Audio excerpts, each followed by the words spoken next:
all these things are wasted. Not so, my heart, but there is a fruit, and thou hast hands. So the poet now tells himself that, hey, wait, so time is not spent for vain. You still have a chance, and you can do what you missed to do in the past. So you can do many things that could help you, that could restore the pleasures and fun and luxury that you lost while you are a priest. And thou hast hands. So my heart, there is a fruit. Fruits means of the pleasures. Has hand, and you have hands. So recover all thy sidelong age, all the lost time, all the fun that you missed earlier, you can now recover. You can now live. But what?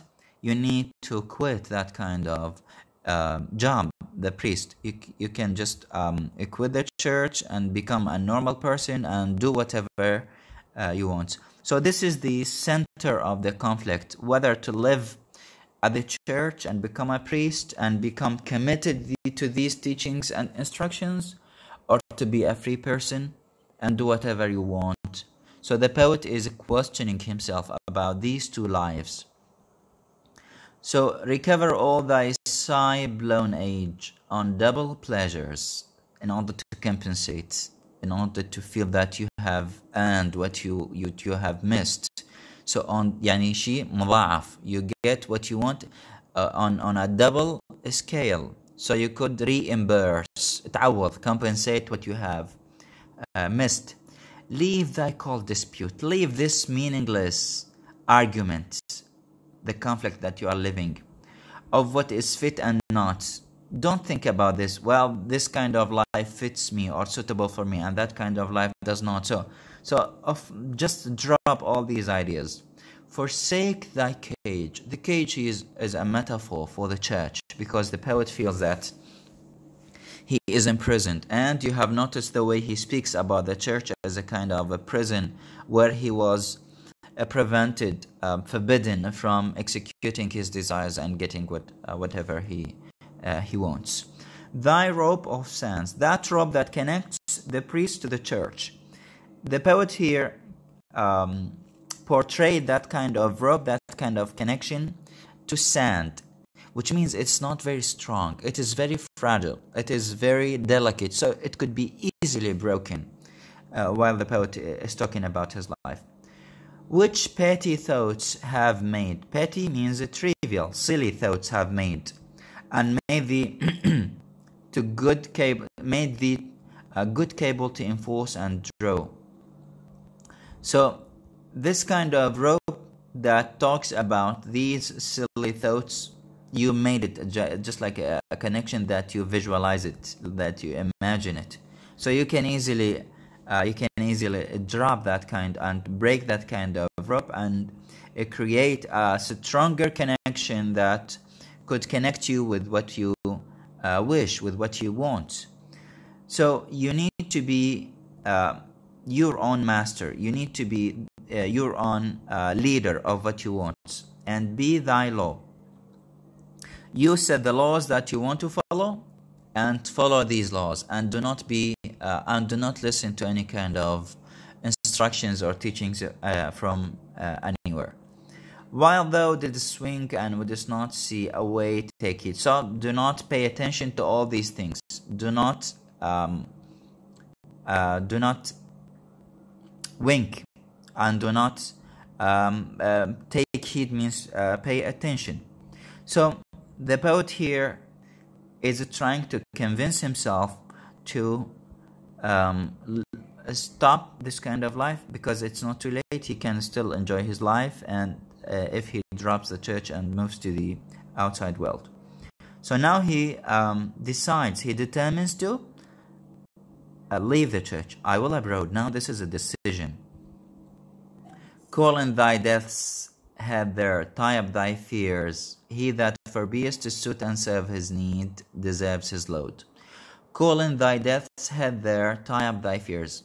It means that the poet asks himself to pull himself together, يستجمع قواه, and be strong enough, and clear out his mind from the bad ideas that he thinks about, and he gives himself an example that he that forbears, a person who takes the burdens, who shoulders the responsibility to suit and serve his need, to take that suit and serve the purpose he wants to serve, he deserves the load. Any person who wants to be a priest and likes this job, well, he deserves the load.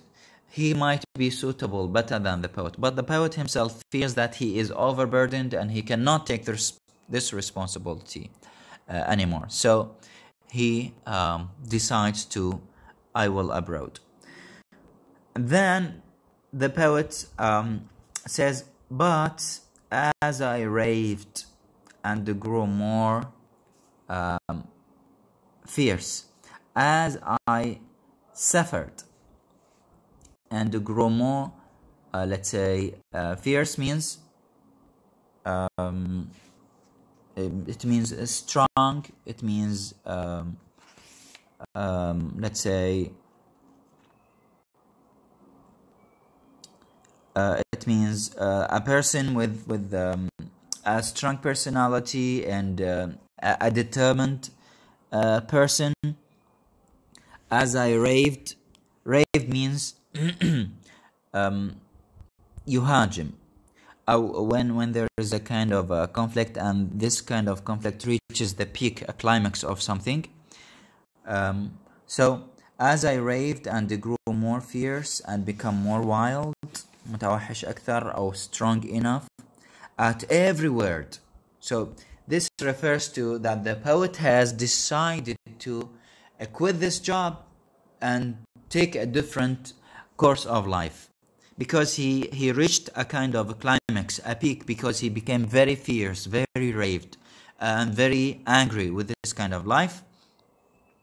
Now there is a climax. Methoughts I heard, in my own thoughts, in my own mind, I heard one calling. I heard a voice in my own head, a voice in my mind calling, child, child.